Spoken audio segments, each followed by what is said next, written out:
एक दिन मनोरंजन के समय बादशाह के मन में यह बात आई, संसार में मूर्खों की संख्या तो मित है, परंतु मैं ऐसे 4 मूर्ख देखना चाहता हूँ जिनकी जोड़ के दूसरे ना हो। उसने बीरबल से कहा, बीरबल 4 मूर्ख इस ढंग से तलाश करो कि जिनकी जोड़ के दूसरे न मिले। बीरबल बादशाह की आज्ञा मानकर नगर से बाहर निकला। ढूंढने वाले को क्या नहीं मिल सकता कि वह सच्ची लगन होनी चाहिए। कुछ दूर जाकर बीरबल को एक आदमी दिखाई पड़ा जो थाली में पान का एक जोड़ा, बीड़ा और मिठाई लिए हुए बड़े उत्साह से नगर की तरफ जल्दी जल्दी भागा जा रहा था। बीरबल ने उस आदमी से पूछा, क्यों साहब, यह सब सामान कहाँ लिए जा रहे हो जो आपका पैर खुशी के कारण जमीन पर नहीं पड़ता? आपके मर्म को जानने की मुझे बड़ी इच्छा है, अतएव थोड़ा कष्ट कर बतलाते जाइए।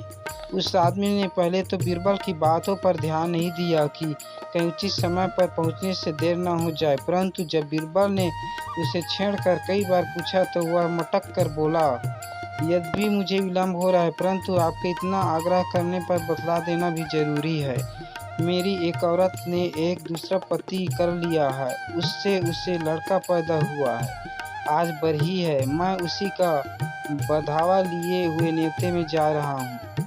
बीरबल ने उसे अपना नाम बतलाकर रोक लिया और बोला, तुझे मेरे साथ बादशाह के पास चलना पड़ेगा, जब मैं छुट्टी दूंगा तब जाना।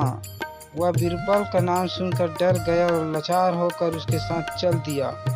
वह उसके साथ में लेकर आगे बढ़ा। देव वेग से रास्ते में घोड़ी सवार मिला। वह आप तो घोड़ी पर सवार था, परंतु उसके सिर पर घास का बंडल धो रहा था। बीरबल ने उससे पूछा, क्यों भाई, यह क्या मामला है? आप अपने सिर का बोझ घोड़ी पर लादकर क्यों नहीं ले जाते? उसने कहा, गरीब परवर, इसका कारण यह है कि मेरी घोड़ी बीमार है। ऐसी दशा में उस पर इतना बोझ नहीं लादा जा सकता। मुझे ले जा रही है, यही क्या कम गनीमत है? बीरबल इस घोड़ी सवार को भी अपने साथ ले लिया और दोनों को लिए बादशाह के पास पहुंचा।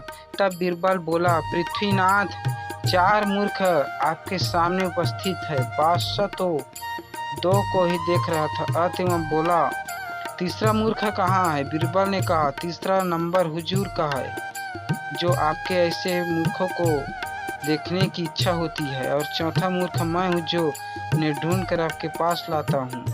बादशाह को बीरबल के उत्तर में बड़ी हंसी आई, और जब उन्हें उनकी मूर्खता का परिचय मिला तो और जोर से खिलखिलाकर हंस पड़ी।